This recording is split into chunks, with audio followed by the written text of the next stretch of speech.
Our next speaker, Matt Jones went from being a 3-time cancer conqueror to relearning how to walk to running 5 marathons on 5 continents. I'm so glad I went before him. I feel underachieving right now. He is now a life-changing, inspirational, and motivational speaker that fires up, pumps up, and inspires audiences to achieve great victory. Hall of Fame baseball player George Brett said, "Matt Jones is a true champion, and his story inspires others to be champion." Please welcome Matt Jones. All right, here we go. Come on, Matt. Awesome.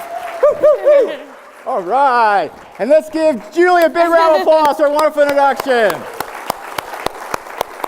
And if you're excited about life, if you're excited about achieving greater victory, let me hear you make some noise. Woo! Oh, wow, that was so good. I'm going to take it one notch higher. So if you're excited about life, if you're excited about achieving greater victory, let me hear you make some noise. Woo! And if you would, please give someone a big high five and say victory. And you know, you think about it. Every single day that you wake up, that's a victory. This past April marked my 10-year anniversary of a successful bone marrow transplant. Thank you. And if you would, please, take a big deep breath in and breathe out. How big a check would you write for that? It's priceless. And every day that you wake up and every time you're able to take a breath in and a breath out, that's a victory. It's an absolute honor to be here this afternoon because I realize the awesome responsibility that you have in selecting speakers. And I want to thank you for your time and this opportunity to share a little piece of my story and the lessons I learned from going from being a 3-time cancer conqueror to relearning how to walk and running 5 marathons on 5 continents. And I want to share with you today how I fire up, pump up, and inspire members and organizations just like you to achieve greater victory. And in order to do that, if you would please come with me to the small town of Emporia, Kansas, to a studio apartment about, I'd say 4-5 blocks from a local university. The year is 2002. The day, September 11th. And if you were in that studio apartment that day, a little bit after 1 o'clock, you would have heard my phone ring. Hello? Matt? Yes? Matt, this is Dr. McNamara. Now, when the doctor calls you at home, not a good sign. And he said, Matt, I have some good news and some bad. You're sicker than we thought. You have cancer. 3 words you never want to hear. And perhaps 3 words that you've heard or someone you loved has heard. And even if you haven't heard those 3 words, you've heard similar ones. Because the one thing that you and I have in common is that we all go through challenges. Or as I like to call them, character building experiences. As I try to process those 3 words, I thought to myself, well, I sure hope the good news isn't that he switched to Geico and saved a bunch of money. And he went on. And Dr. McNamara said this, Matt, the good news is that you can get through this. And the good news here this morning is no matter what challenge you're faced with, no matter how large or how small, you can get through it by visualizing your victory. Now, to keep the energy high, and also one of the ways that we learn is kinesthetically, which is moving our body. So when I say visualize your, if everyone would go victory, that would be my whole highlight coming to Des Moines. Sound good? All right, here we go.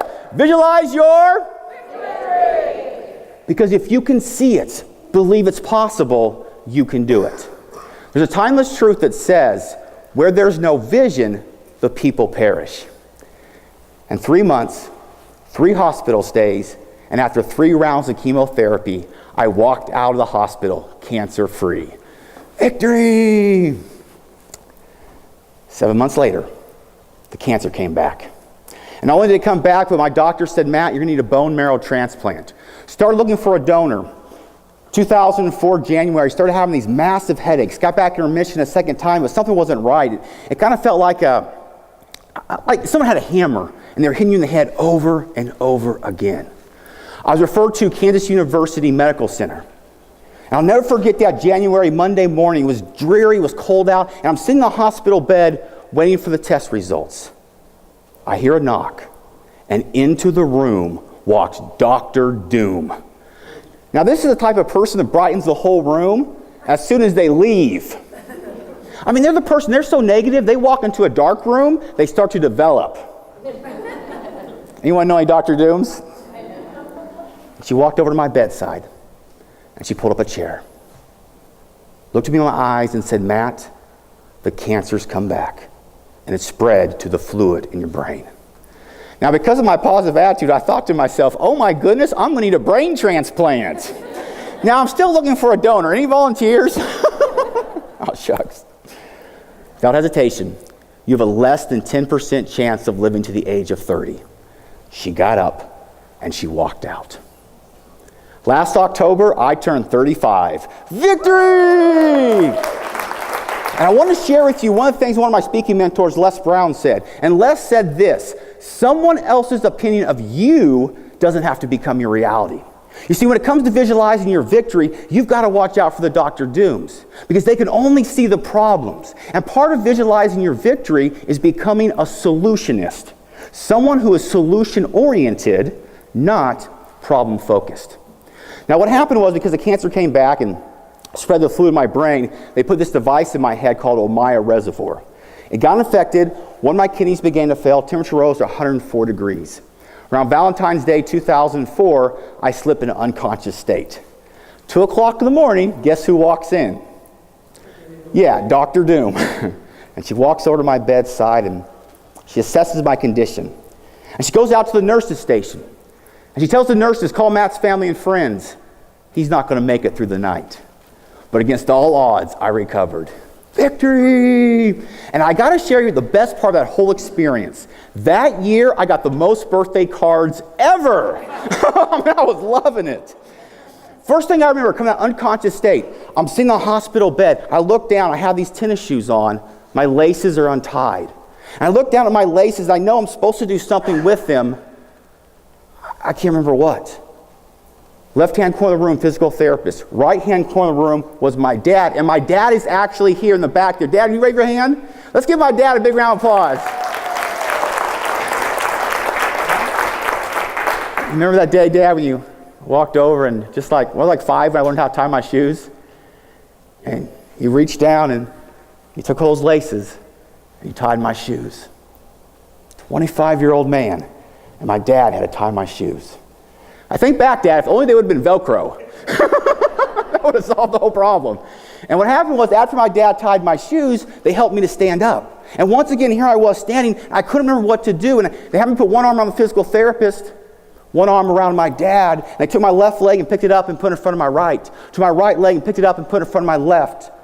One by one, as I had to relearn how to walk. I remember that day, my dad saying to me, Matt, you can do it. One step at a time. You can do it, son. And here I'd like to share with you, when it comes to visualizing your victory, you do it one step at a time. And that day, as I had to relearn how to walk, in my mind's eye, I got this vision of running a marathon. And I'm pretty sure to this day, to get a crazy idea like that, it was all the medication they had me on. 2 years and 4 months after taking one step. 2 years and 4 months after visualizing my victory, I made it to the starting line of the San Diego Rock and Roll Marathon. Bang! The starting gun fired, and off we went. And I never realized how far 26 miles could be. Coming down the final stretch, 0.2 miles to go, I crossed the finish line. Victory, victory, victory! My girlfriend at the time, she runs up to me, we embrace. She looks up to my eyes and says, Matt, an 83-year-old man beat you. I'm like, really? She's no longer my girlfriend. And the greatest finish line I crossed was Mother's Day 2004, when I walked out of the hospital cancer-free after a successful bone marrow transplant, and I've been in remission ever since. Victory! Oh, thanks. And my mom, she said, Matt, that was the greatest Mother's Day gift ever. Now, what had happened was because the cancer had come back, spread through the fluid in my brain, after the bone marrow transplant, my doctors wanted to do some follow-up chemotherapy, just preventative. And so that was 1 year of chemo going into my brain. Now, I don't know about you, but I need all the brain cells I can get. So I was a little concerned about this. I had one left to go, and I asked my doctor, well, what does the literature say? He said, Matt, there is no literature. There's never been someone who had what you had be here a year later. And sometimes I wonder, why me? Why am I so blessed to wake up this morning? Blessed to take this breath in and breath out. And the reason why is the same reason for you. Because you have a special purpose that only you can fulfill. And that is your ultimate victory. Folks, we're about ready to wrap this up with a big grand finale. But before we do, I just want to thank you for being such a wonderful audience. And please give yourselves a big round of applause.